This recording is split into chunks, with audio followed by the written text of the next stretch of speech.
আছি বন্ধুরা বকখালিতে। তো তোমরা দেখো, এটা আমি কোনোদিন দেখিনি, এটা আমার লাইফে ফার্স্ট টাইম। সমুদ্র তো দেখাও একবার, সমুদ্র তো, কিন্তু সমুদ্রের পাশে আবার খাড়ির মতো, খাড়ির মতো না, খাড়ি, কিন্তু এখানে জলটা বাড়ছে, এখন জোয়ার হয়েছে। এটা আমি লাইফে ফার্স্ট টাইম দেখছি। এরকম আমি সমুদ্র দেখিনি। আমি দীঘা গেছি, পুরী গেছি, মন্দারমণি গেছি। এটা অদ্ভুত ধরনের, এটা আমার খুব ভালো লাগছে দেখে। তো এনজয় করছি এসে। আর পাশে এগুলো ঝাউবন আছে, দেখতে দেখো কি আছে পাশে, এই ঝাউবন আছে।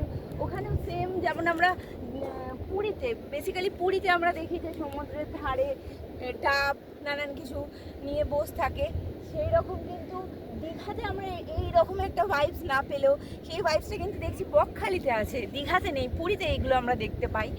আর এটা আমার মানে আমার লাইফে এটা একটা নতুন জিনিস যে সমুদ্রের পাশেই এরকম একটা খাড়ি, এবং জল বাড়ছে। একটু সাইড করো, ওদিকে দেখো, ওদিকটা জল কিন্তু বাড়ছে।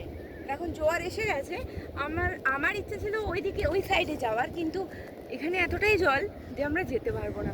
পাটা কোমর পর্যন্ত জল। আর ওদিকে নৌকা, ওগুলো নৌকাই হবে, নৌকা হয়তো মাছ ধরতে যাচ্ছে, নৌকা মাছ ধরে ফিরছে হবে হয়তো, যেহেতু জোয়ার এসে গেছে মাছ ধরে ফিরছে। ভালো লাগছে বেশ। আর বালিটা কিন্তু সাদা বালি, খুব সুন্দর লাগছে পরিবেশটা। তো ঠিক আছে, আবার পরে আসছি, পরে কথা বলছি। এখন আপাতত